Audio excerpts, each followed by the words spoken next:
Thanks for coming tonight. I'm very pleased to introduce Matt Clifford, who is co-founder of Entrepreneur First and Co First for Girls. Tonight we'll be talking about how to have a big social impact through startups. Please everyone welcome Matt Clifford.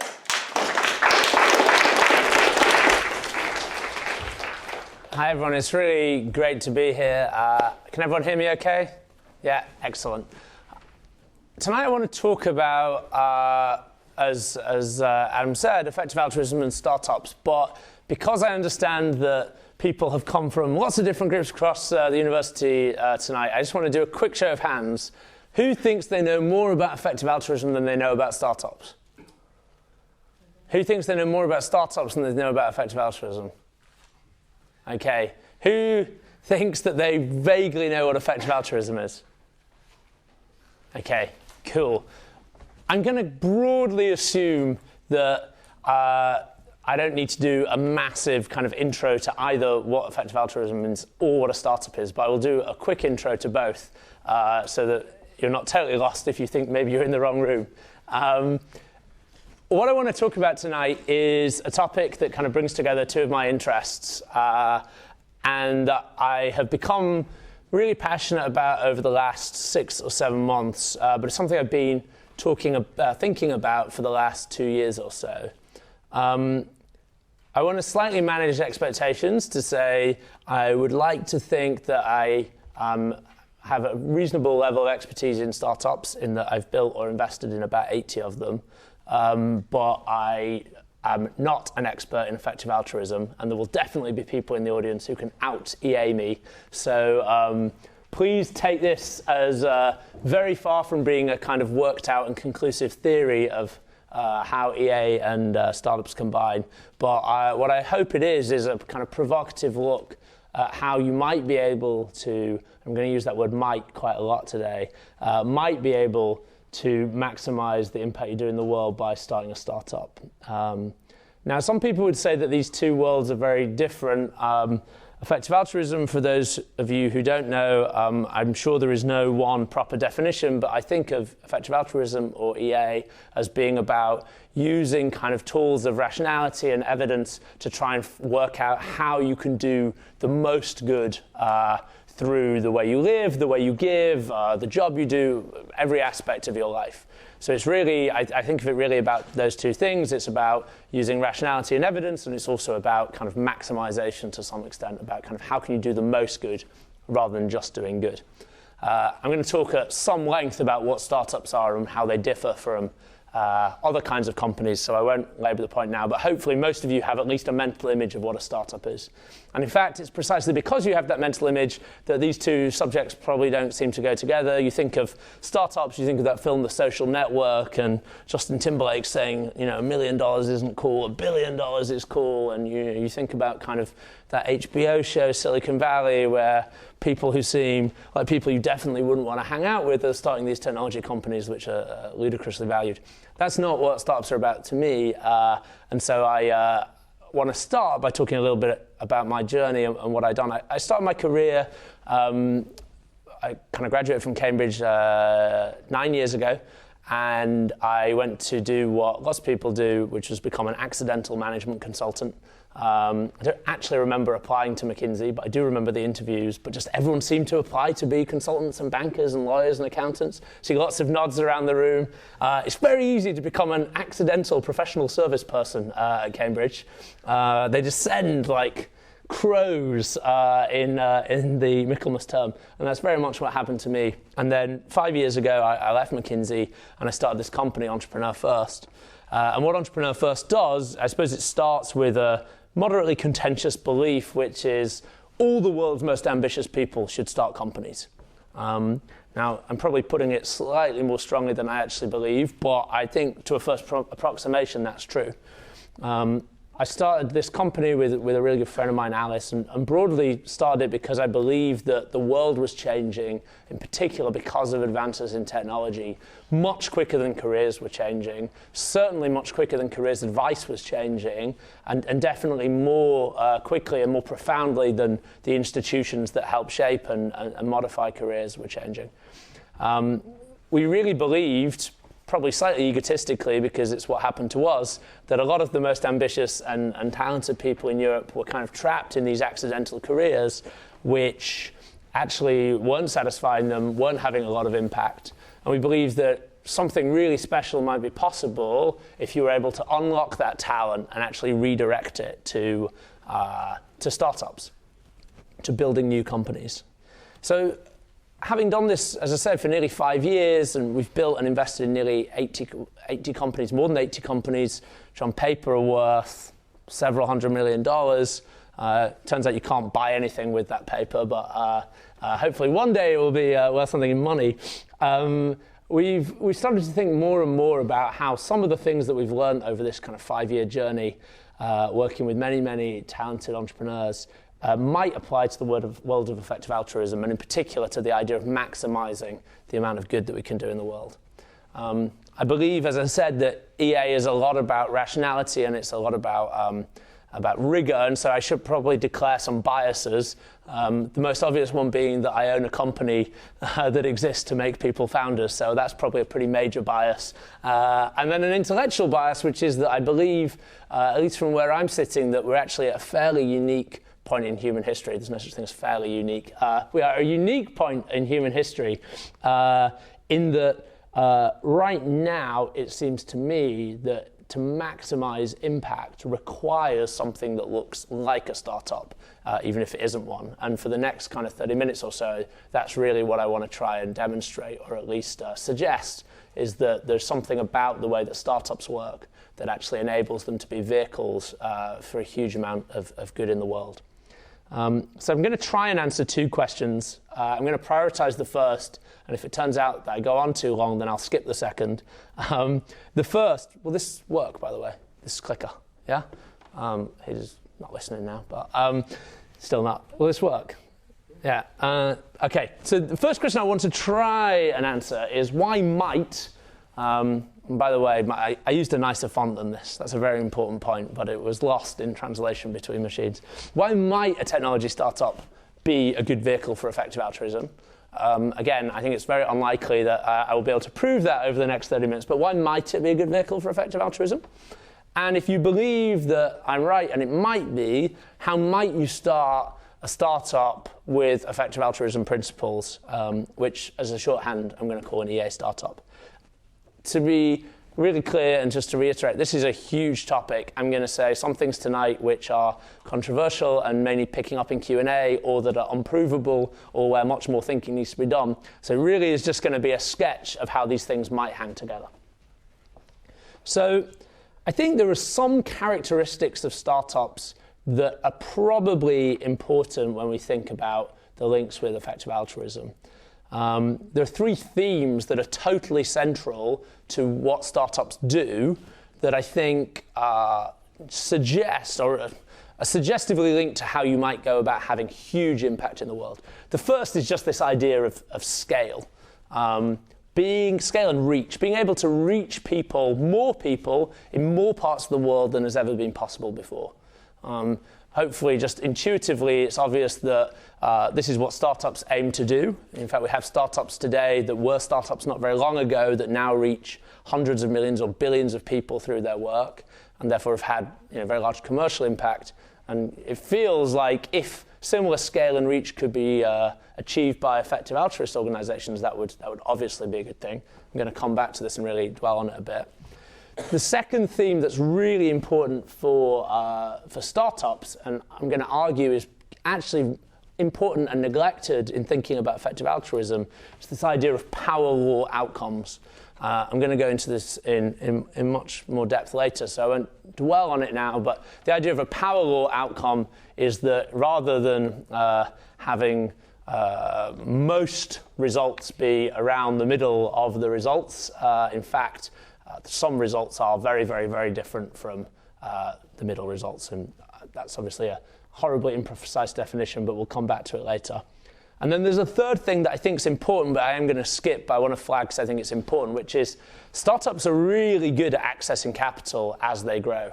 So even if you're not remotely interested in technology startups, you've probably seen somewhere in the press over the last year or so headlines about vast sums of money being thrown at companies that didn't exist 2 or 3 years before. Sometimes hundreds of millions, sometimes billions. The probably most prominent example right now is Uber, which seems to eat money for breakfast. Has raised literally billions of dollars over the last few years to grow and grow and grow. Now, I actually think that one big challenge in EA is access to capital, which usually is philanthropic capital. And I think some of the ways that startups have solved that problem may apply to EA, but I don't want to go into that tonight because it really concerns more for-profit startups and actually for-profit EA organizations, which itself is quite controversial and not really what I want to talk about. But it is worth flagging, particularly as I come later to think about actually how a for-profit startup might be able to be a great vehicle for EA aims. Okay, so those 3 themes are really what I want to talk about when I say why a startup might be a vehicle for effective altruism. Let's talk about scale. Ability to achieve scale is absolutely foundational, absolutely fundamental to both startups and effective altruism. I would actually go so far as to say that you can't really be taking either startups or EA seriously if you're not fundamentally concerned about scale. A startup is not a startup unless it has an intention to grow to be really, really big. It's just a small business. There's nothing wrong with that, but it's not a startup.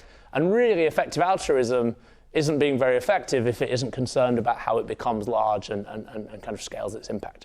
And so it feels, just suggestively, that there should be something to learn from the experience of startups which have scaled very well to EA, which I would argue hasn't actually scaled very well yet.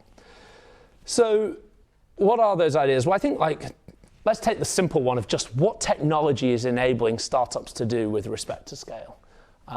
Again, kind of maybe slightly overstating the case, but maybe not.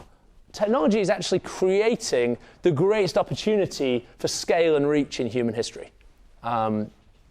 So let me show this with a really simple graph. I don't think there'll be any surprises on this graph, but I still think it's a graph that you can't look at often enough in order to really try and get your head around the magnitude of the scale that's become achievable really in the last 20 years. So in order that it's not me doing all the talking, how many people, blue is going to be people online, how many people do you think were online in 1995? Someone shout out. There's no prizes, all penalties, so you can be wrong. Pardon? 2 different answers. What was it? 1 billion. 1 billion in 1995? Nope. It was about 20 million.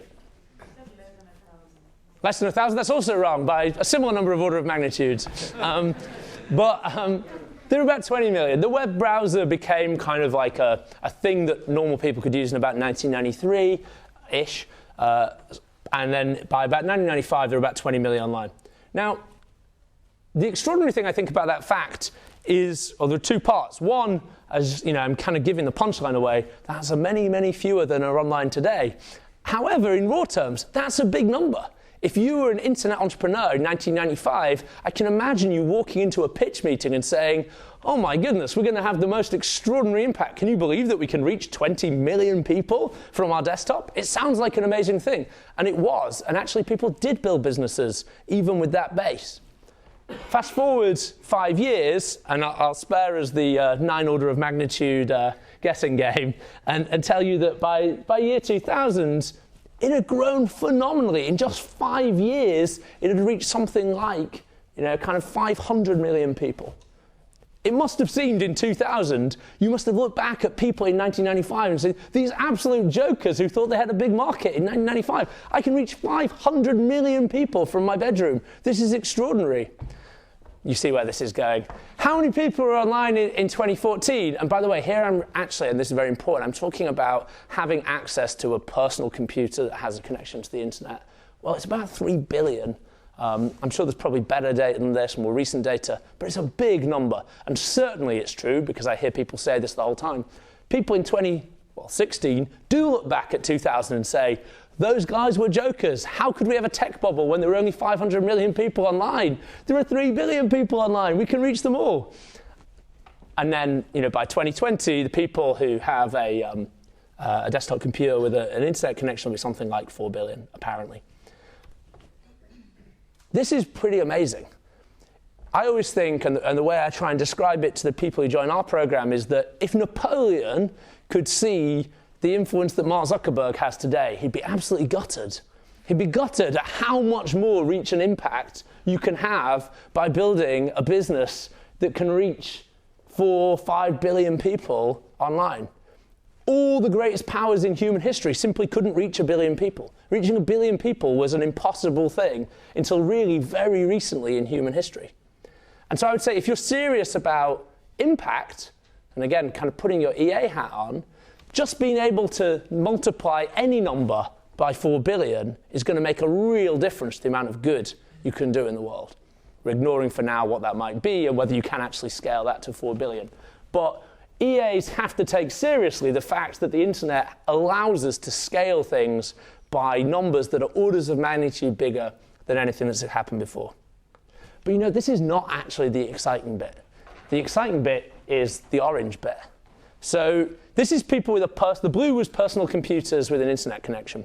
The orange is smartphones. So people who have essentially computers that sit in their pockets with a internet connection. So reach is about more than just scale. Reach is not just about how many people you reach, but which people you reach. So let's look at this. How many people had smartphones in 1995? 0.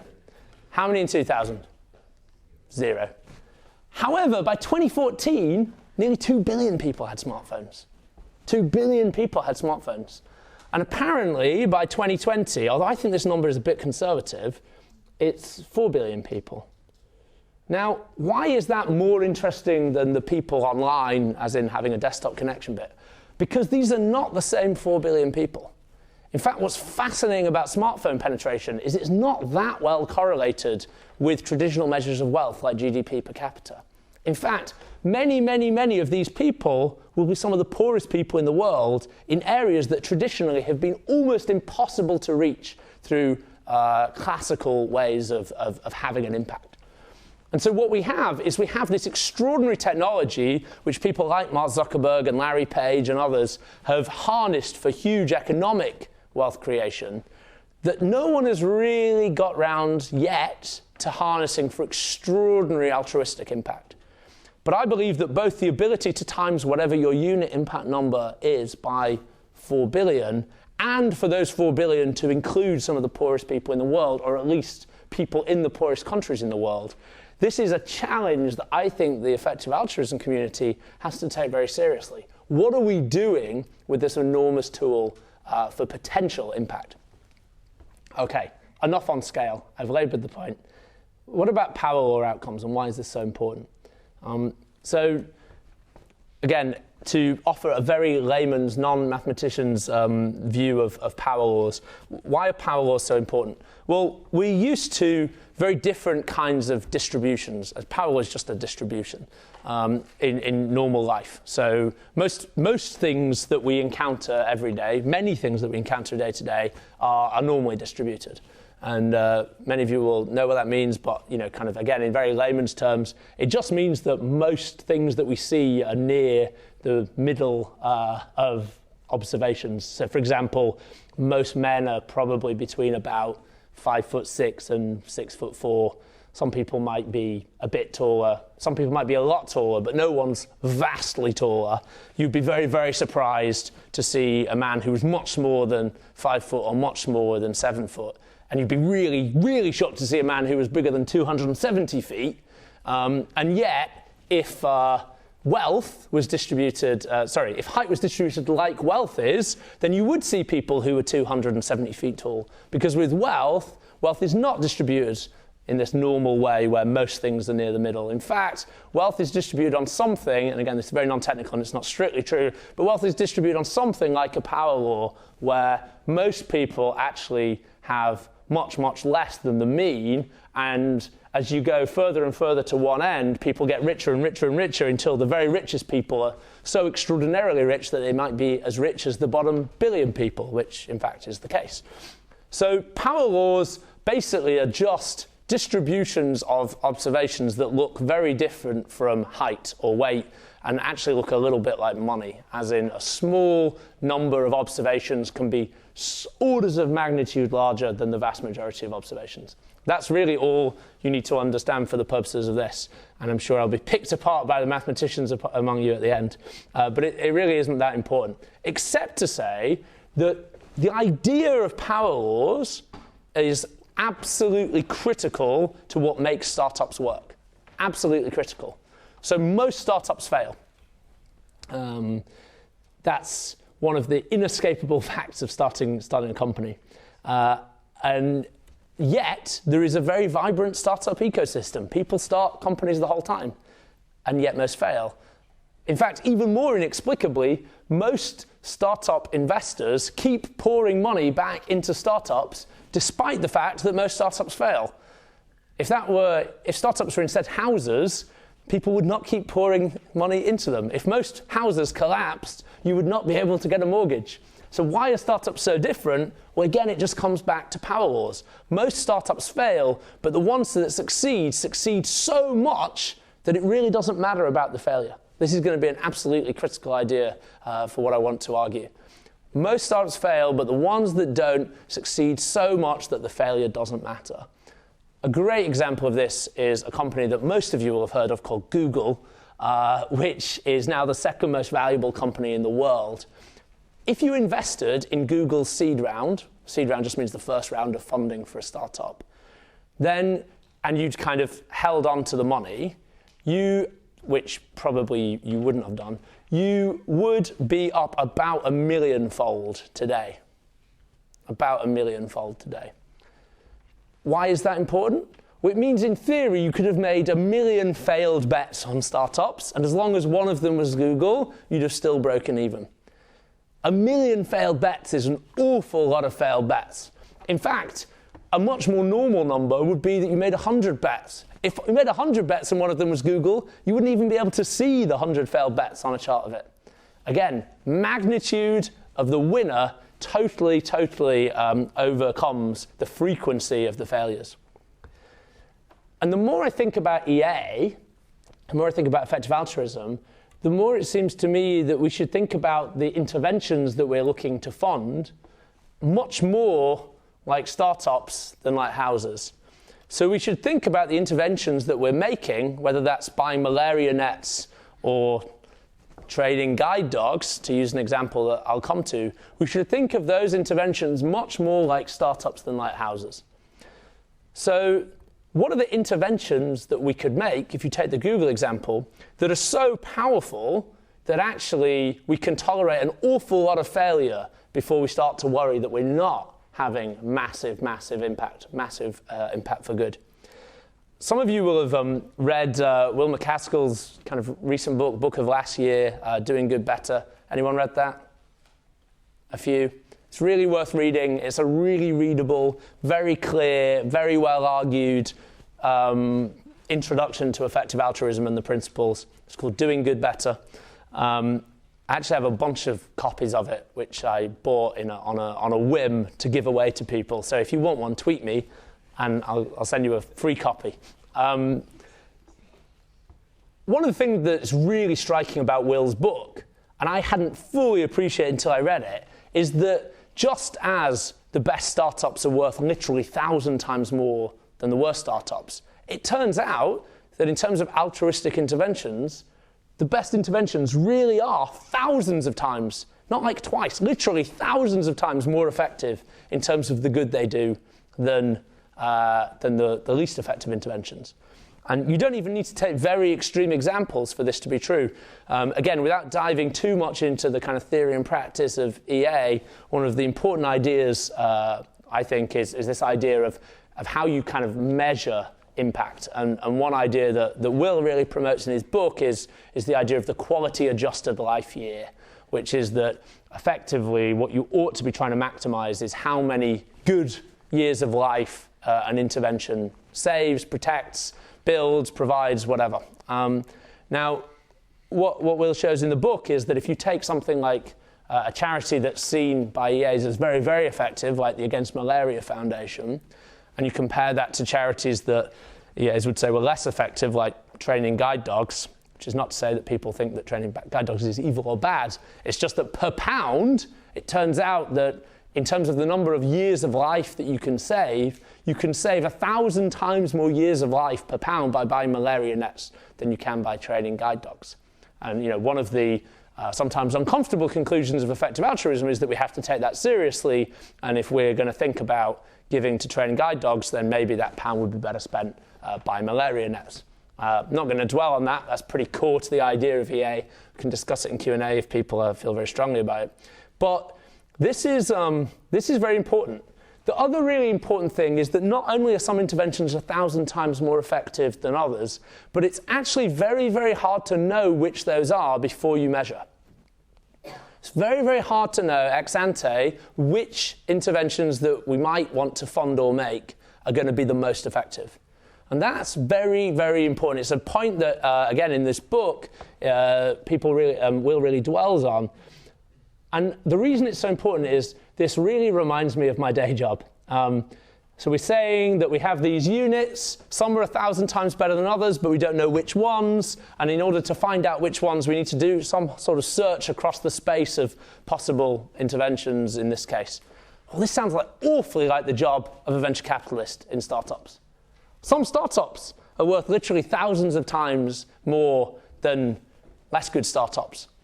And I can assure you, having tried to do it many times, it's really, really hard to tell which ones are going to be the really good ones before you actually are able to measure and find out. So we have these two things where there's a lot of parallels. What does it mean to say that, what is the implication of this fact? Well, as I said, you need some sort of search process. If you knew that there were some interventions that you could make charitably that would be 1,000 times more effective, you would think that it would be worth spending an awful lot of effort finding out which ones those were. And indeed, what I want to do for the next kind of few minutes is show how the startup community, the investment community, the venture community, whatever you want to call it, has solved this problem. Because it is a problem. We know from the Google example that it's possible to create enormous amounts of value while tolerating enormous amounts of failure, but only if you have a process and a system for making that work. So I suppose what I want to just spend a few minutes doing is a very brief history of venture capital and how it solved this problem, because I think the answer to how we might view EA startups as a vehicle for good can be drawn from reflecting on what the investment community has learned about early stage technology companies over the last, I think, probably 15 years. So a risk of kind of giving things names for the sake of it, I think it's worth calling this the combinatorial innovation problem. What do I mean by that? Well,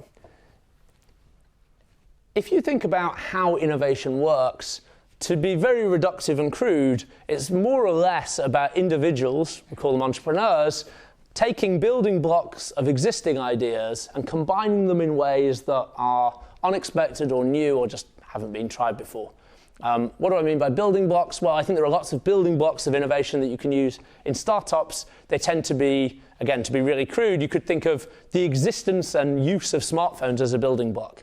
And the reason I say it's a building block is that you can combine lots of ideas with the fact that probably, I would guess, all but a handful of you will have a smartphone in this room. That provides a building block that when we add another one, we have a startup idea.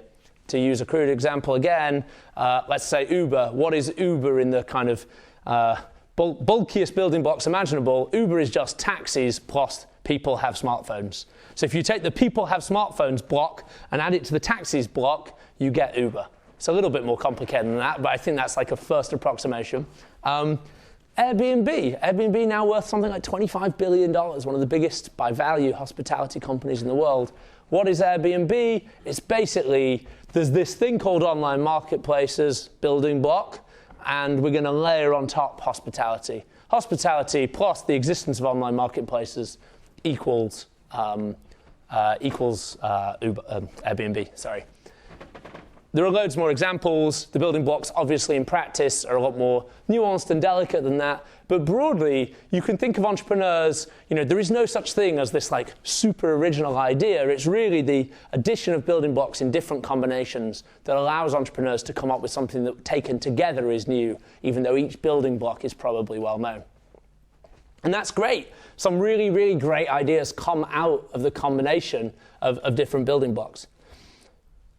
And we can think about how those building blocks are going to change even more over the next 5 years. Kind of much more accessible artificial intelligence will become a building block that will be one element of many, many, many new valuable businesses, as will the emergence of sensors everywhere that can measure things that are very, very hard to measure today. These building blocks are going to enable a huge amount of innovation. The thing is, the problem that the venture capital industry has had to solve is that you don't need very many building blocks before the numbers of permutations that are possible is truly astronomical. And to return to the idea from the last section, the problem is that we don't know without looking, without testing, which combinations will be valuable and which ones won't. And so you have this problem where the number of potential innovations just increases vastly with the number of building blocks, and yet, while there might be a Google among them, it's very hard to say which one is the Google, and we can't try them all. There are far more ideas, hopefully this is obvious, than any one person can reasonably work on, probably even than any one person can reasonably think about, maybe even understand. And so the solution that the venture capital industry has come up with over the last 15 years is kind of a simple one, which is just startups need to be cheap and fast. If there are lots and lots of possible permutations, and we don't know in advance which ones are good and which are bad, one of the truisms of startups, by the way, is most good ideas sound like bad ideas. So you can't even just cross the bad ones off the list. Airbnb, for example, could not raise money from anyone. Everyone thought it was such a terrible idea when they first started. You could have bought 20% of that company for $100,000 7 years ago, and today buying 10% of that company would cost you $2.4 billion. So people just aren't very good at knowing what ideas will be good in advance. So if you don't know what's good in advance, it better be really, really cheap and really, really fast to find out. That's the kind of key insight of the last 15 years of venture capital. And the reason, by the way, the venture capitalists had to come up with this is because 15 years ago, startups were neither cheap nor fast. In fact, there were a lot of very expensive, very slow failures that people put tons of money into at the start on the basis that they sounded like good ideas, only to discover sometimes years, sometimes months or weeks later that the money had gone and the company had failed. So a movement started kind of roughly 15 years ago to try and make startups cheaper and faster. In particular, this idea of the lean startup, which is another book I would really recommend. It almost does for startups what Doing Good Better does for effective altruism, in that it's a very readable but quite rigorous and robust introduction to how people today think about startups. The idea of making startups leaner basically allows us to test ideas more cheaply. It's really important to emphasize that I'm not talking about a set of methodologies that venture capitalists come up with that reduces the rate of failure. If anything, the rate of failure in startups is probably higher today because it's cheaper than ever to start, so people try more stuff and most of it turns out to be wrong. But the magnitude of success is higher. And that's because, if you believe my premise that it's very hard to tell in advance what's good, the more things we try, the more likely we are to discover a Google or a Facebook or an Uber. So this is the really key idea. And I think if you think about it in pure kind of mathematical terms, it's really the combination of the three things. It's that we have cheap startups, that many, many, many can be started, fast startups, so it's very, very quick to find out whether they're going well or not, and power law outcomes, so the ones that do go well achieve so much that we can tolerate a very high rate of failure. I know I'm repeating that a lot, but it's very important to what I'm about to argue. So then you start to think, well, if this is true of startups, in what ways might it be true of effective altruism interventions? And when again, kind of coming back to Will's book, because I think it just lays it out so starkly, when I read Will's book, I was very, very struck by these parallels. And I suppose the first question I start to ask myself is, if this is true, if in these kind of meaningful ways, startups and EA interventions are somewhat similar, shouldn't we, just as we now build way more startups more cheaply and quickly than we did before, shouldn't we be trying way more potential interventions than we ever did before, and trying to make them cheaper and faster than we ever did before, in the hope of finding the Google of EA quicker, rather than simply trying to find a median level of impact for everything we do. And in particular, rather than trying to avoid failure in the interventions we make. One thing that you'll see if you talk to any venture capitalist, and I'm no exception, is that they're extremely tolerant of failure. It really doesn't bother me very much when startups that I've invested in fail, because I know that that's just the distribution of outcomes for startups. And so I put very little of my time into trying to save my investment in companies that aren't going well. Nearly all of my time goes in trying to make the ones that are going well more successful. And I think that as well is a mindset that we could maybe apply to EA. Now, one objection that often people have at this point is that one way that startups aren't like EA interventions is that EA interventions are actually more predictable and that you can tell in advance what will be good and what won't, so let's not waste money on the ones that won't be good. I actually think, having looked into the history of some of the charities that are today recommended by GiveWell and others as the most effective charities we know about, if you look at the history of that, this objection actually seems to be an example of kind of post hoc rationalization. We now know that the Against Malaria Foundation is super effective, so it seems obvious that it would always seem like it was very effective. But if you read the history of AMF, it's very clear that it was a real struggle at the beginning to get anyone to think that it would be so effective, certainly on the scale that it has been. And so I'm very suspicious of this idea that actually EA interventions are very predictable. In fact, I think they look a lot more like startups. So in that case, if you believe me that maybe we should have more EA startups starting quicker and faster, how might we actually start one? I'm going to go pretty quickly through this because it's such a huge topic that it feels like a whistle-stop tour is better than none. But there are lots of things that I expect people might have questions about. Let's just quickly start with a definition. What is a startup for the purposes of thinking about EA startups? Well, there's a guy called Steve Blank, who's one of the most important kind of thinkers about what startups are and how they work, which is one of the leaders of the movement to make startups cheaper and faster. And he says basically that a startup is an organization that is in search mode. And by search mode, what he means is he's contrasting that with what established businesses are in, which he calls execution mode. And what he's saying is that startups are a temporary organization that exists simply to find a business model, which in the future it will execute against. An established company is one that already knows how it makes money, who it sells to, how much it sells for, how it reaches them, and just needs to execute against that plan really, really well. For a startup, all those things, who, what, how, when, why, they're all unknowns, and they're searching for a solution. Essentially, a startup is a series of hypotheses that need to be tested and a search across those to find the best answers. So we call this in the startup community, we call it product market fit. Again, I'm somewhat simplifying for the sake of time, but effectively the methodologies that have evolved within startups to solve this problem that I'm calling the combinatorial innovation problem, the problem that we can imagine way more startups than we would want to chuck money at. They're really about searching for product market fit, these methodologies. No good startup, no startup that you've heard of that's become very big started as a 50-page business plan on someone's desk. They almost certainly started as someone testing something, trying something, iterating.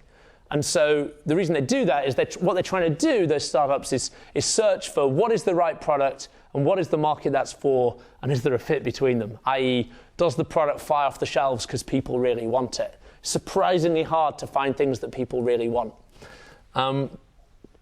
And so, these hypotheses, entrepreneurs iterate them until they find something that works. And at that point, hopefully, you stop being a startup and you can just execute against a known plan.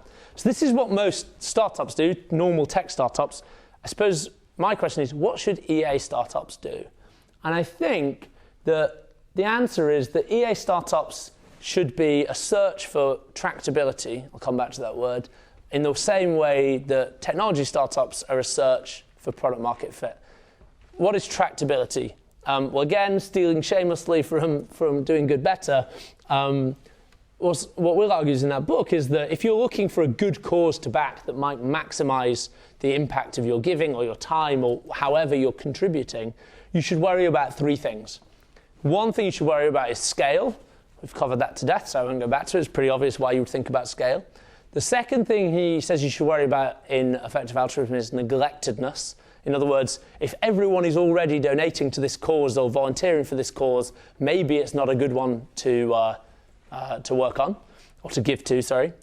And then the third one is this idea of tractability. And by tractability, he just really means, is it solvable? Does it work? Is there an intervention that we know of that can solve this problem? So, for example, with malaria, the answer is yes. We've found that this problem is tractable, and it's tractable through actually relatively inexpensive interventions of buying and distributing malaria nets, which is great, and countless quality-adjusted life years have been saved by things like AMF. But this is the bit, I think, if you think about scale and neglectedness, my argument would be you can probably discover whether the cause that you're thinking about giving to is big and neglected by Googling, probably. There may be some nuances, some subtleties, but largely you can probably figure that out from your desk. Is it a big problem? Are people working on it? What you definitely can't figure out from your desk is whether an idea that you have to solve this problem will work. That is going to be almost impossible to figure out from your desk. And so instead, I don't see that there is any solution other than to try stuff, to put it crudely. And so, I suppose what I started to think was, if I was to create my business again, Entrepreneur First, for effective altruism. So if I was to build a program like ours that took individuals at the start, worked with them very intensively with the goal, not like we do now, of building the most valuable technology companies we can, but instead the highest impact organizations we can, the highest impact either charities or indeed for-profit companies that we can, what would I be looking for? And I think the answer is I would look for founders who had found a problem that they knew was big, so it satisfied the scale. They knew was neglected, so it satisfied that other people weren't working on. And they had a hypothesis, but not knowledge about how they would solve it. In other words, they had a hypothesis about its tractability. And I certainly wouldn't expect, EF is the earliest of early stage investors. We basically help build the company from scratch. And so if I was doing this for EA, I wouldn't expect very much evidence that the hypothesis about how to make the difference, how to have the impact, was right. Because I think at the stage that we take people in, and that, in the analogy that venture capitalists start to invest, there isn't that much evidence that the startup will be good. And in EA terms, I think at the stage where we should be testing stuff, there won't be that much evidence on whether or not the intervention works. Think of malaria nets before we knew that they actually turned out to be almost unreasonably effective in preventing malaria. And I think one of the challenges that we have in the EA community is that we've actually got into a real rut around the level of evidence that we require before we accept that something is effective. And what I want to argue just in the last section of this talk is that is what is actually really holding us back. And we need to not abandon that, but reframe that in order to have more impact. So just very quickly, what does this, I talk a lot about hypothesis and iteration. What does this mean? Well, one of the most important diagrams or charts in the startup community is this one. I mean, in some ways it's kind of hopelessly obvious. In other ways, it eluded everyone who worked in startups and venture capital for about 40 years. So it's probably worth thinking about at least a little bit. And it is imaginatively called the build, measure, learn loop. I feel very sorry for the other three boxers. What is this about? Well, it basically says, if you have an idea, you don't sit and write, as I say, the 50-page business plan on your desk. You start by building, and this is where the chart needs fleshing out a bit, you start by building the smallest and cheapest and fastest possible version of it, such that you can test the core critical assumption that the idea is based on. So you build the smallest, cheapest, fastest version that will test the core assumption. We call that a product. You then put the product out in the wild and you measure. Do people use it? Do people like it? Do people sign up? Do people enter in their credit card details? Do people subscribe? Whatever the relevant measure of whether the assumption is right or wrong is. And for startups, again, that might be like user engagement or sign-ups or visits, any of these things. That yields data. And unless you're doing something really wrong, you should be able to learn from the data. But crucially, it doesn't end there. The learning should influence the next iteration of the idea, and so on. In a way, this is very obvious and intuitive. The key insight that people like Steve Blank and Eric Ries, who've kind of really pushed this idea, their key insight is how long should it take to go around this loop? In the past, everyone would say that they iterated their ideas and they learned from data. But it might be a year-long product development cycle. What people like Steve Blank and Eric Ries have managed to convince pretty much the entire startup and venture capital community is that this process should maybe take a day or a week maximum between product cycles. In fact, someone like Google or Twitter or Facebook, they probably do this cycle several times a day across their product. And that is the key insight, is that the faster and cheaper you can make the build stage. Traditionally, build has been very expensive, taken a lot of time, a lot of manpower, womanpower, a lot of resources, and being very slow. The idea is that the build should be the smallest one possible. There are two wonderful examples of this that I can never resist mentioning from the tech startup world. One is a company called Dropbox, which I think probably most of you have heard of. Hands up if you have heard of Dropbox. Okay, nearly everyone. So Dropbox is now a huge storage company. The reason, so you might, again, it's very easy to say Dropbox, obviously a good idea. Actually, Dropbox was something like, and I'm slightly making this up, but it's roughly right, the 23rd cloud storage business to enter the market. There was no good reason to believe from the outside that Dropbox would be the one that won rather than all the other ones whose names I forget that entered the market at the same time. No good reason. But the founder, a guy called Drew Houston, believed that he had an insight that would mean that actually, again, think of building blocks, permutations, his particular combination was right. And his insight was that the reason people didn't use all these other solutions was that it felt too much like using them, whereas actually it should be almost seamless, just passive in the background. And that actually, if it was so integrated into everything you did that you didn't even remember you were using Dropbox, that would be the key that would make people use Dropbox rather than the 22 other ideas out there. Now, I think this example really brings to life the revolution that's happened in startup theory, in that the traditional way of solving that problem would be for Drew to have gone out, raised $2 million of venture capital, built a team of 20 engineers, heads down for a year, and built the most tightly integrated, seamless version of Dropbox that he could possibly imagine, release it to the world and see whether he was right. That is not what Drew Houston did. Instead, he found a way to make this step, despite the engineering complexity of the product, take about 48 hours, and that is that he faked it. So he did not build Dropbox. He made a video of what it would look like if Dropbox did exist and how seamless and beautiful it would be to use. He basically photoshopped together screenshots with some music and voiceover that made it look incredibly, this is kind of 2007, and this is like when no one had seamless cloud storage, made it look really like it would be fantastically seamless. He put it out online. 50,000 people signed up to use the non-existent product in the first 48 hours. Now you might be thinking, wow, this guy's just like deeply unethical and a bad person. But actually the crucial bit was, go back to why we're doing this. We're going back, the reason we're doing this is we don't know which of our core assumptions are right until we test them.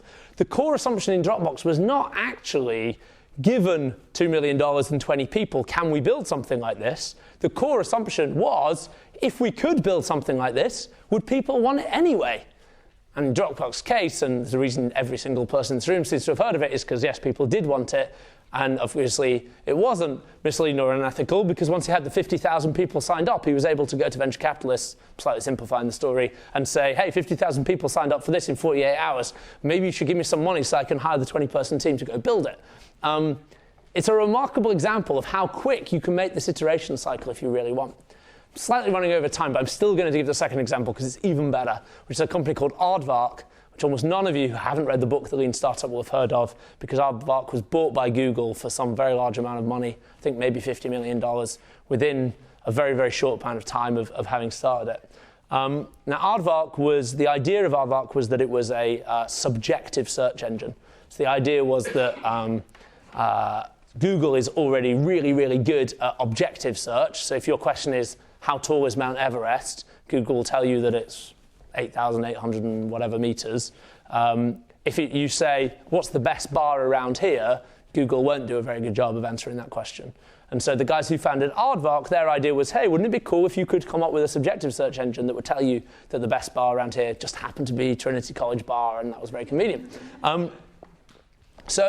Those of you who are engineers or computer scientists can imagine how hard building a subjective search engine might be. It's extremely hard. It would require millions of dollars of funding and probably decades of engineering time. Hopefully not actually decades, but of cumulative person hours. So again, they found a way to go through. Of course, again, the key assumption, though, is not can we build it? The key assumption is, does it work? Do people want it? Would people use a subjective search engine? And so they actually managed to release it within, again, 48 hours. And they released it on a university campus. I'm probably getting the story wrong, but I think it was in Illinois, University of Illinois.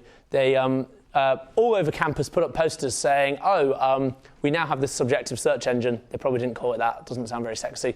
We now have this way of getting subjective answers to your questions automatically through artificial intelligence. Just text this number, and you'll get our superpowered AI will tell you what the best bar around here is or the best restaurant around here. And people loved it. Thousands of people using it across campus. It was actually 8 undergrad interns sitting in a darkened room furiously texting back with the best of their local knowledge. Again, the message is not that startup founders are deeply unethical and liars. The message is that if you take this mentality of what is the biggest uncertainty in our model? What is the core assumption that we're making that we need to test? And you think about how do we test that as quickly and as cheaply as possible, it allows you to try many more ideas and find the Dropbox and the Aardvarks. The message is not Dropbox and Aardvark had genius founders who got the right thing first time. It's that if they had been wrong, and no one ever tells that part of the story, I imagine they were wrong many times, you get many, many goes to find the Dropbox or the Aardvark. You get many, many goes. And so actually, a lot of the great success stories that you read might have been the 10th cycle of this the 10th iteration of this cycle. And it's only because it's so cheap and fast to get through the cycle that we ever get to find those ideas. I believe very firmly that the same probably applies to effective altruism. It's very, very hard to know what kinds of charities and organizations might maximize impact, but until we're able to test many more than we test today, we're going to really struggle to actually find the Google of effective altruism. And so, as I said, this is going to need a revolution, I think, an intellectual revolution in the EA community around what standards of evidence we require. And I think we need to, turns out I had more there, I think what we need to do is move towards suggestive rather than conclusive evidence.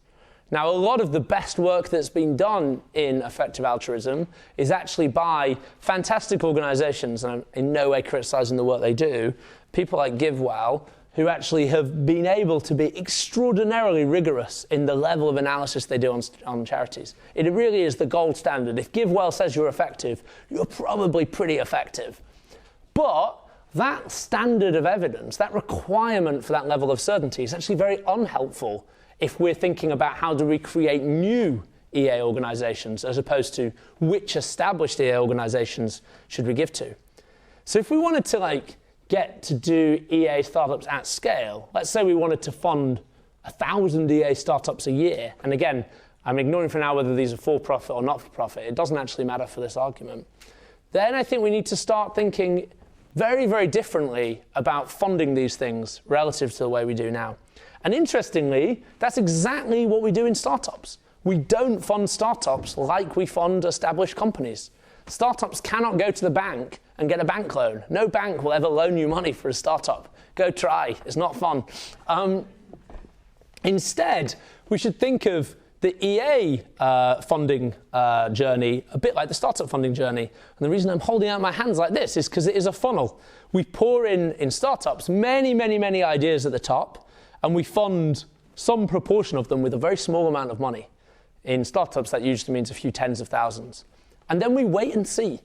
And then usually within 12 to 18 months, there's a little bit more evidence than there was first time round. And so we increase the amount of money that we give them.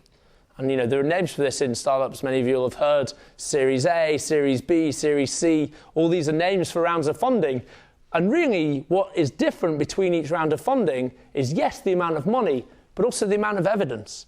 When you first go raise money for a startup, you probably have no evidence. You just have, hopefully, a great team and hopefully the seed of an idea.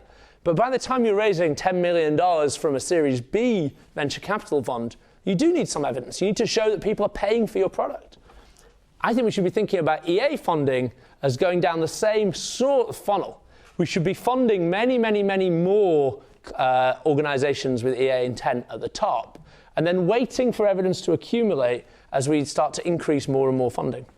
If you like, we should probably think about GiveWell as being like an IPO. An IPO as in a public offering, being able to buy and sell the shares on the open market. In other words, we need to get used to the idea, as we are in startups, of deploying cash, and indeed other resources, roughly in proportion to the level of certainty. Just as my granny should absolutely not be investing in startups, in fact, she should probably not even be picking individual stocks on the stock market, but certainly it's much better for her to invest in the stock market than to invest in startups. In the same way, I'm not saying that everyone should give money to the craziest, riskiest EA ideas. In fact, the analogy is, I think, reasonably strong in that most people should probably give most of their giving to GiveWell certified super effective startups. But just as a society we've found ways to pool capital to fund super high risk things in venture capital, so I think as EAs we should be finding ways not just to give money to the effectively public companies of the EA world, the GiveWell charities, but actually to channel some funding to organizations with much lower levels of certainty. And by the way, the reason this works in startups, and I think the reason it would work in EA, is that what we also do in startups, we double down on the winners.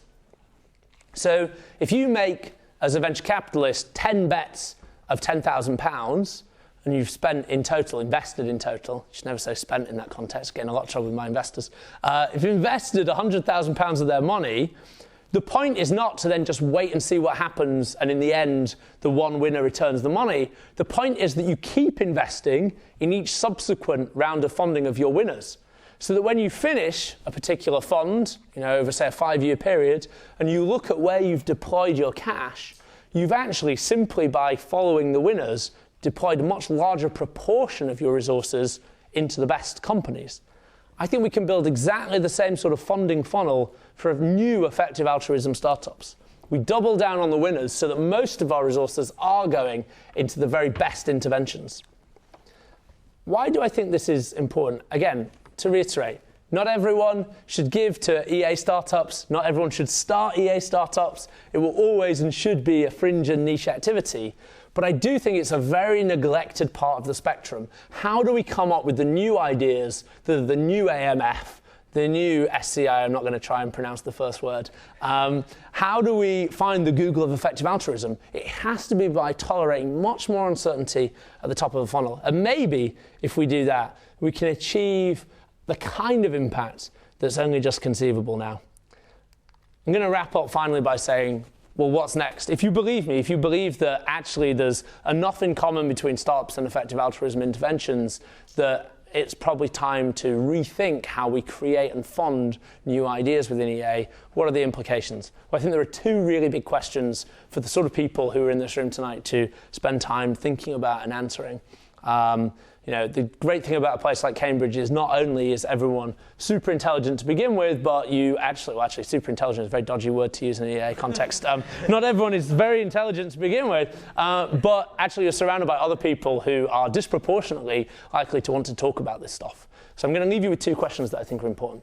One is the really obvious one that comes out of what I've been arguing, which is, what are some good hypotheses, or even just some sensible hypotheses, of interventions that might be the Google of effective altruism, but we just can't possibly have the evidence base to suggest?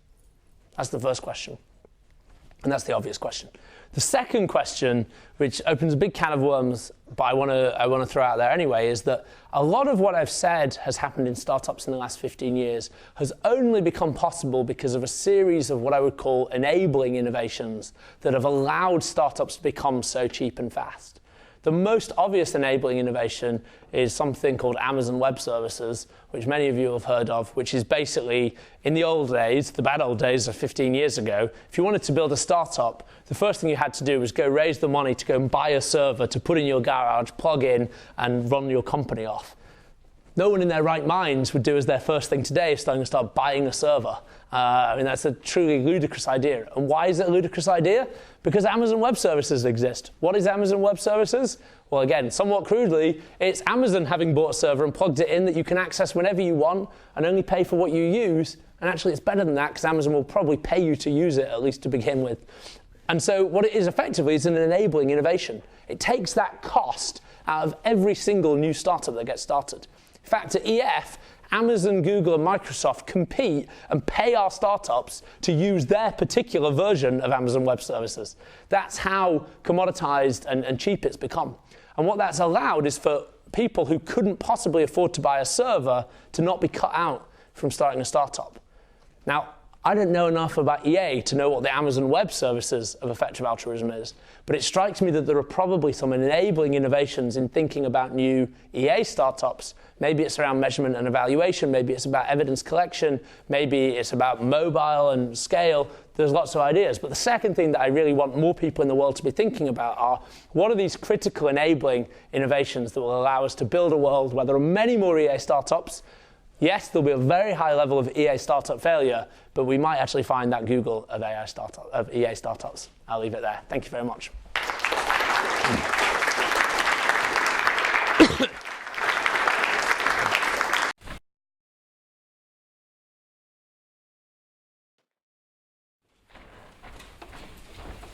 Yep. A lot of the sort of trouble of EA, the effort to move it to is trying to find good evidence links to it. That seems to be quite hard in a lot of fields where people want to be activistic like global health and especially the more speculative stuff. It just seems very, very hard to get any kind of good evidence at all. The hypothesis is quite hard, whereas perhaps for startups, traditionally, at least at some point, they're making money or a brief lot of people. Is that harder to predict for charity? I don't know if it's hard. I mean, it's a very good point. But I think, in a way, the premise of your question kind of reflects the problem I'm talking about, which is one of the reasons that that problem is so much more important in EA than in startups is because it's almost impossible for these ideas for which we're trying to find evidence to get funding unless they can find it. So I guess what I'm talking about is what would it look like to create a program where some funding can go to, it's chicken and egg. How do you find the evidence without the funding? Well, you can't find the evidence without the funding. You can't get funding without the evidence. I guess what I believe is that if we reimagine how we allocate capital basically to these things so that we give money in proportion to the level of evidence, that will over time increase the level of evidence. The second thing I would say is, and I'm not claiming in any way to have solved this problem, that's why we need these enabling innovations. And actually I think data collection, particularly in developing economies and data sanitization, data checking, robustness, these are probably some of the methodologies that we actually need in order to enable the same kind of revolution in EA that we've had in startups. It's a great question. I'm not promising, as I said at the start, this is not a fully worked out argument, nor are there any magic bullets. So I hadn't thought about your question about infrastructure. So in venture capital, it seems like you've got venture capitalists who decide where to send money to, and then they also have access to capital to send. So I was wondering, what's the equivalent for effective altruism? Is there a fund that exists that normal people could donate to? Presumably someone there would get paid and they would be paid to take punts on effective altruism projects. I mean, it's a great question. Should there be one? So there definitely are funds or foundations that now are really focused on kind of EA interventions. One's called Good Ventures, which actually I think is doing really great work. The part of the question I can't answer because I don't know is which of these organizations are open for donations. And that's a really good question. which I'll add to my list of things that people ask at the end of this talk that I don't know the answer to that I should do next time. Because I think that's a really important part. Because actually, because startups are so risky, they didn't really thrive until there was enough capital formation that someone could write a big check. So I agree that being able to pool risk-seeking EA contribution would be really valuable. So I'll look into it, but I don't know the answer. So I could just add to that, there is EA Ventures, which is kind of a venture capital firm, but it's more like a partner-based system. So you sign up to be a donor, and then they email you when there's an intervention that I think you'd be interested in. So they're kind of trying to solve that problem. That's cool. But a little bit of a different model. So this idea of tolerating uncertainty, right now you're discussing mainly with regard to venture capitalists and where the capital is coming from. How would this affect, say, the startup side? As in, do you think people with ideas should sort of be more risky in chasing these ideas too? Yeah, I mean, that's a really good point. It's why I said one of the things that I want to emphasize is that I'm certainly not saying, hey, the best way to have an impact you as an individual right now is certainly to go start an EA venture. So I think a big question, which I could be very boring about, so I'll try and keep it brief, is who should start startups anyway, never mind EA startups. And I think that the risk of failure is sufficiently high that people really shouldn't start startups unless they really understand that. They have some kind of, understanding of the level of risk, and yet they have some reason to believe that despite that risk, they have a better than average chance of succeeding. I've written quite a lot about this if you go on my Medium page, which is the same URL as my same kind of handle as my Twitter. Who should start startups is a huge question. And I think the answer is, I'm not saying, everyone take on more personal risk, you have to, it's for the good of the world. But I'm saying that there are some people who, for good rational reasons, are able to discount that risk, either because of extraordinary irrational levels of self-belief or better reasons. But I'm certainly not saying, the big problem is that you guys are not taking enough risk, although that might be true on a personal, individual basis. What do you think about the startup ecosystem here versus in Silicon Valley? Do you think that matters for an EA startup where It's a really good question. So I think there's a huge misconception that Silicon Valley is the best place in the world to start a company. I don't think that is true, but I do think it's the best place in the world by far to scale a company. And I think those two things are often conflated, and therefore a lot of people think that they have to move to Silicon Valley to start a company. Actually, there are a lot of really hard things about starting a company in Silicon Valley. There are lots of great things, by the way. I'm not trying to pretend it's not it's also probably the best place in the world to start one, but it's not the only one. The problem that you have in Silicon Valley is that everyone else is starting a startup, or almost literally, and therefore it's extremely hard to accumulate pools of talent. It's very hard to persuade someone to come and work for your startup if they want to start their own startup. And it's not actually a trivial problem. Actually, there's a lot of evidence to suggest that some of the best startups are built in and just after crashes in the kind of venture startup landscape. And the reason is that suddenly the people who thought they should start their own thing last year come and work for you, and they're brilliant, and therefore you build a big company. So there's a huge problem in the kind of startup world is that everything in San Francisco and the surrounding area is so expensive, including people. So my current advice to people who are already in the UK is you should probably, unless you have an extraordinarily pressing reason to be in Silicon Valley, or indeed anywhere, start your company in the UK. There's an amazing ecosystem here. You can hire much better and cheaper here. And then when you're ready to scale, which I would say would be roughly around the Series A round, so when you're raising, say, 3 to 5, 10 million pounds, it probably makes sense then to look at whether you should raise that from US investors with a view to going there. Because I do think that what we don't have here yet is a large number of people who know how to scale a company from, say, 50 people to 500 people. But I think we have tons of people who know how to scale a company from 1 person, or rather 2 people, to 50 people. So I actually think the earliest stage is when you should worry least about location. It's after a couple of years that Silicon Valley does start to have some pretty special advantages. Cool. Thank you so much for your time.